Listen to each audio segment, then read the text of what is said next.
You know, if you eat rice and worry about your blood sugar, this video is for you. Maybe you've heard it's bad for your glucose levels. Maybe you've been told to avoid it entirely. Maybe you've even stopped eating it altogether because someone said it would spike your insulin or make you gain weight. And I want you to know something right now.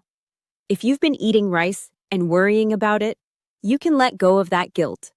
Because rice isn't the enemy. It's just misunderstood. Here's what I can promise you today. By the end of this video, you're going to know one simple ingredient that can change how your body responds to rice. And it's probably already sitting in your kitchen right now. You won't need to buy anything expensive. You won't need to follow some complicated protocol. Just one small adjustment, and everything changes.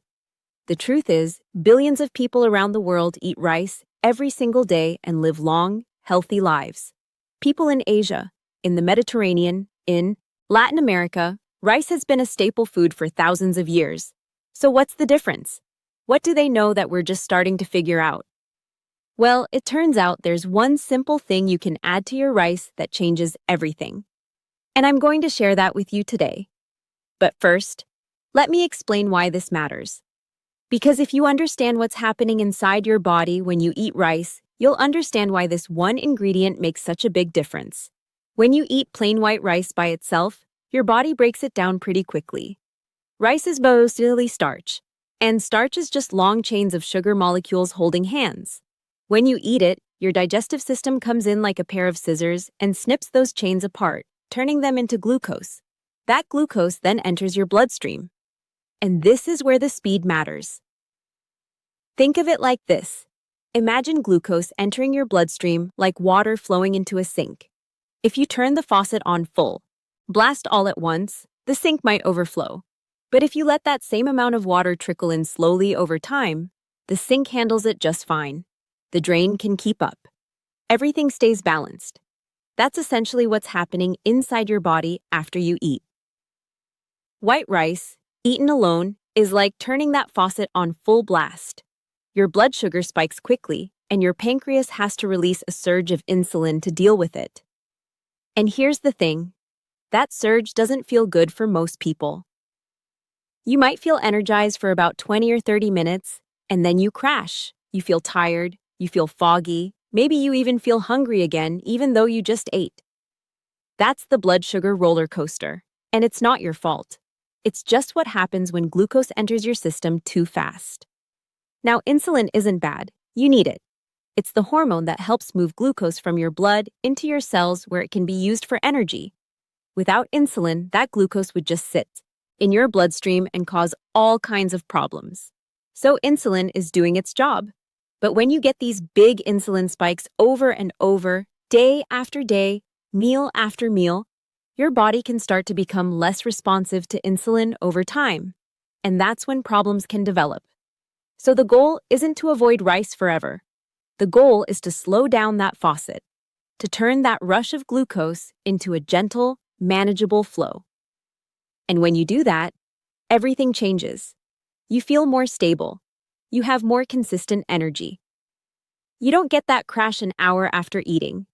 Your body handles the meal with ease. And here's where things get really interesting. There's one ingredient that's been used for a long time in traditional cuisines around the world that does exactly this. It's affordable. It's probably already in your kitchen. And it's remarkably simple to use. No complicated measuring, no special equipment, just a simple addition to your meal. And that ingredient is something very simple: vinegar. Now, I know that might sound almost too simple. You might even be thinking, wait, that's it? Just vinegar? But stay with me, because the science behind this is fascinating. And once you understand how it works, you'll see why this small change can make such a big difference. Vinegar contains acetic acid, and that acetic acid does something really important when it comes into contact with the starch in rice. It interferes with the enzymes that break down starch into glucose. Think of those enzymes as little workers with scissors, cutting up the starch chains. Acetic acid essentially makes their scissors duller. They still work, but they work more slowly. They take their time. And that means the glucose is released into your bloodstream gradually instead of all at once. What this means for you is that the glucose from your rice enters your bloodstream more gradually. Studies suggest that consuming vinegar with or before a starchy meal can reduce the blood sugar spike by a meaningful amount. We're talking about reductions of 20 to 30% in some studies. That's significant. In many people, this also means a gentler insulin response. Your pancreas doesn't have to work as hard. It can release insulin in a measured way instead of in one big surge. And there's a bonus here too. Vinegar may support digestion and gut comfort in some people. The acetic acid creates an environment in your digestive system that some beneficial bacteria actually prefer. So you're not just helping your blood sugar, you might also be supporting the health of your gut at the same time. Research shows that acetic acid may also slow down how quickly your stomach empties food into your small intestine. This is called gastric emptying, and when it happens a bit more slowly, your blood sugar rise becomes more gradual and controlled. It's like giving your body more time to process what you've eaten instead of being hit with everything all at once. Think about it this way. If you dump a whole bucket of work on someone's desk all at once, they're going to be overwhelmed. But if you give them that same amount of work spread out over a few hours, they can handle it easily. That's what you're doing for your body. You're giving it time to process the glucose without getting overwhelmed. Now, you might be wondering, how much vinegar are we talking about here? And the good news is, you don't need a lot. In most studies that have looked at this, people use somewhere between 1 to 2 tablespoons of vinegar. That's it, not a whole cup, not half a bottle. Just 1 to 2 tablespoons. And you have several options for how to use it, so you can pick whatever feels most natural to you. The easiest way is to drizzle a little bit of vinegar on top of your rice after it's cooked. If you're making a rice bowl or fried rice, this works beautifully. You can use white vinegar, apple cider vinegar, or rice vinegar. Each one has a slightly different flavor, so picky. What appeals to you? Rice vinegar is especially mild and blends in almost invisibly. It has this subtle sweetness to it that works really well with rice dishes. If you've ever had sushi rice, you've already tasted rice with vinegar. It's that subtle tang that makes it so good. That's not an accident. The Japanese have been preparing rice this way for centuries, and now we're starting to understand why it works so well. Apple cider vinegar has a bit more of a robust flavor. Some people love it. It has this appley, slightly fruity taste that can add a nice depth to your meal. And white vinegar is the most neutral. It's sharp and clean. And if you're someone who doesn't want to taste the vinegar much at all, white vinegar is probably your best bet. Another great approach is to have a small side salad dressed with a vinegar-based dressing alongside your rice meal. This is actually my favorite method because it feels completely natural. You're not doing anything weird. You're not adding something strange to your food. You're just eating a salad with your dinner. The vinegar in the dressing does its work without you having to think about it. You could make a simple vinaigrette with 2 tablespoons of vinegar, a tablespoon of olive oil, a pinch of salt, maybe a little bit of mustard or garlic for flavor. Drizzle that over some greens, some tomatoes, some cucumbers, and you've got a perfect side dish that also happens to help regulate your blood sugar response to the rice. Or, you could drink a tablespoon of apple cider vinegar diluted in a glass of water about 10 to 15 minutes before eating. Some people find this easier than adding vinegar directly to their food. You just mix it into 8 ounces of water, drink it down, wait a little bit, and then eat your meal. The acetic acid gets to work in your system before the rice even arrives. It's already there, ready to slow down those enzymes when the starch shows up. Now, I will say, if you're going to drink make sure you dilute it. Don't drink straight vinegar. It's too harsh on your teeth and your throat. Always mix it with water, and if you find the taste too strong, you can add a tiny bit of honey or a squeeze of lemon to make it more pleasant. Just a touch. You're not trying to make a sweet drink. You're just taking the edge off. And if you're worried about taste, I get it. The word vinegar doesn't exactly sound appetizing to everyone, but here's the thing. When you use the right amount, you're not drowning your rice in vinegar. You're adding a hint of acidity that actually makes the whole dish taste more balanced and interesting. Think about how a squeeze of lemon can brighten up a piece of fish, or how a splash of lime can transform a taco.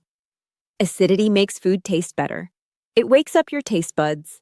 It cuts through richness. It brings everything into focus. This is the same principle. You're not trying to make your rice taste like vinegar. You're trying to add balance. And when you get it right, your rice will actually taste better than it did before. So who is this approach really for? Well, if you're someone who enjoys rice but has noticed that it makes you feel sluggish afterward, this is for you. If you eat a bowl of rice and then 20 minutes later you're fighting to keep your eyes open, that's a sign that your blood sugar spiked and then crashed. And vinegar can help smooth that out. Or if you've been told by your doctor that you need to pay attention to your blood sugar levels, this strategy may help. Maybe you're pre-diabetic. Maybe you have a family history of type 2 diabetes and you're trying to be proactive. Maybe you've noticed that your fasting glucose is creeping up over the years and you want to do something about it. This is a simple, practical step you can take. It's also useful for anyone who wants to support better metabolic health, even if you don't have a diagnosed condition. Maybe you just want to feel better. Maybe you want more stable energy throughout the day. Maybe you're tired of feeling like you need a nap after lunch. All of those are valid reasons to try this. That said, there are a few people who should be cautious. If you have a medical condition related to your digestive system, especially issues with your esophagus or stomach lining, you'll want to talk to your healthcare provider before adding more vinegar to your diet. Acetic acid is, after all, an acid, and it can be irritating for some people.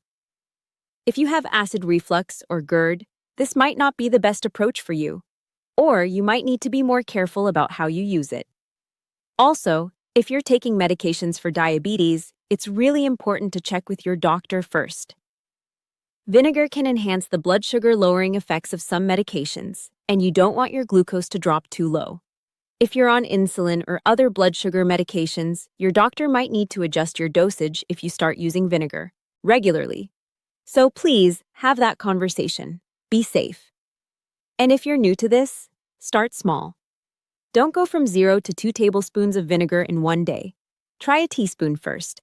See how your body responds. See how you feel. Give yourself a few days to adjust. Maybe work your way up to a tablespoon, and then eventually to 2 tablespoons, if that feels right for you. This isn't about being aggressive.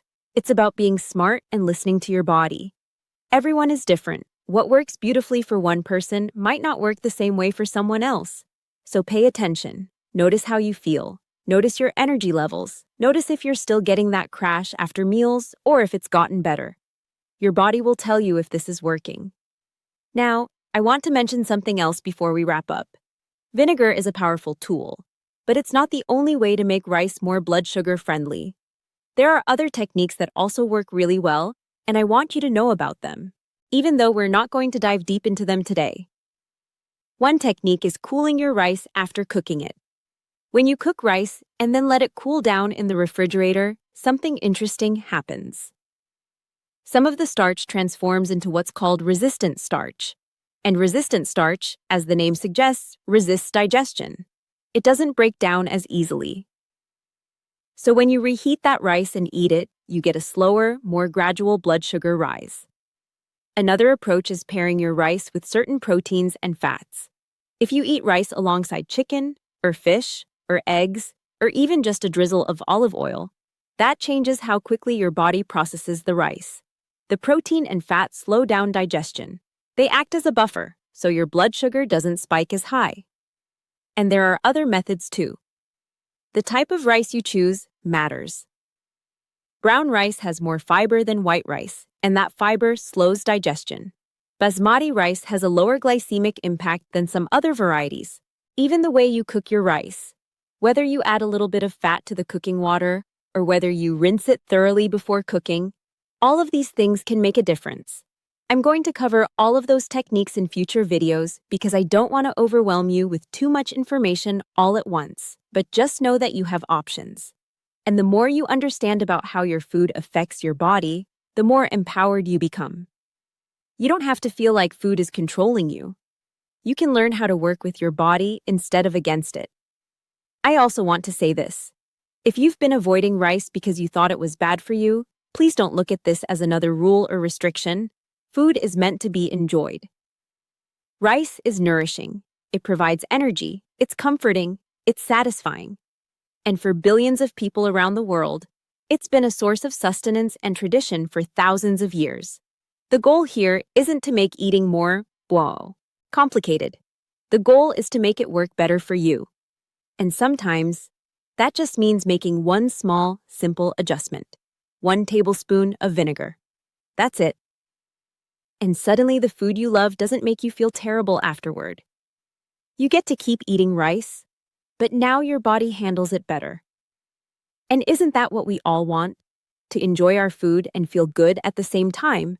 To not have to choose between eating things we like and feeling healthy? That's the balance we're looking for. And small changes like this, they add up. They make a real difference over time. So here's my question for you. Have you tried vinegar with rice before? Maybe you grew up eating it this way and didn't even realize there were benefits. Or maybe this is completely new to you and you're planning to try it for the first time. Either way, let me know in the comments. I'd love to hear from you. And if this helped you, if you learned something today, share it with someone who might benefit. Maybe a family member who's been struggling with blood sugar. Maybe a friend who loves rice but feels guilty every time they eat it. Pass this along. Help them out. I'll see you in the next one.